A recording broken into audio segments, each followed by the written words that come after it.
আসসালামু আলাইকুম, welcome to তৌফিকাস kitchen. আমার আজকের রেসিপি হচ্ছে নরম তুলতুলে চিতই পিঠা রেসিপি।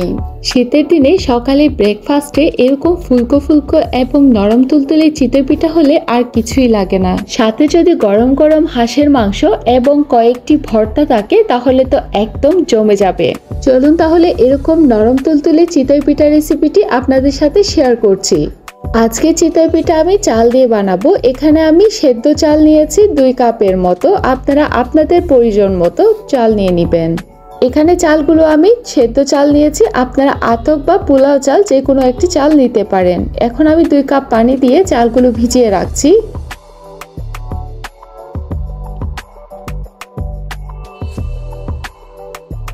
চালগুলিকে 4 ঘন্টা ভিজিয়ে রাখার পর দেখতেই পাচ্ছেন চালগুলো অনেকটা সফট হয়ে গেছে, সামান্য হাতে চাপ দিলে ভেঙে যাচ্ছে।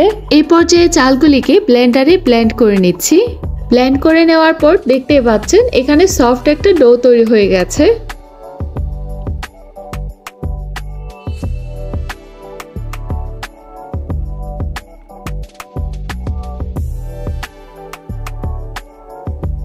এখন আমি 1 চামচ লবণ দিয়ে দিচ্ছি।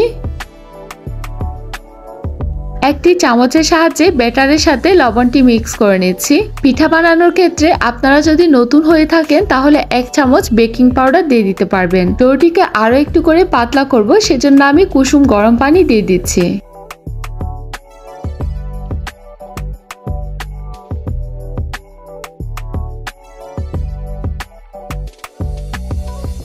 ব্যাটারটি এখন পিঠা বানানোর জন্য পারফেক্টলি রেডি হয়ে গেছে। এখন আমি পিঠাগুলো বানিয়ে নিব।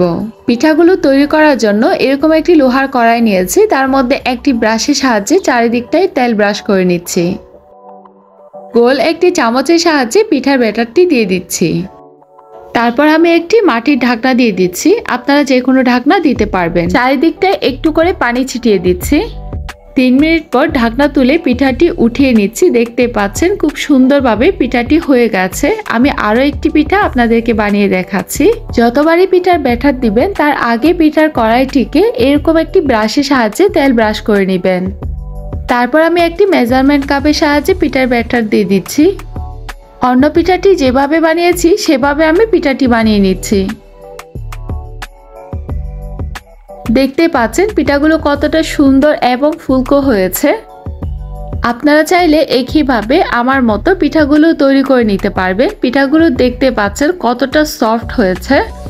একটি পিঠা ছিঁড়ে দেখাচ্ছি ভেতরটা কিরকম হয়েছে।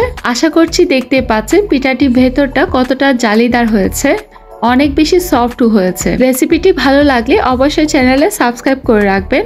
আজকের মতো বিদায় নিচ্ছি। ভালো থাকবেন, সুস্থ থাকবেন। আল্লাহ হাফেজ।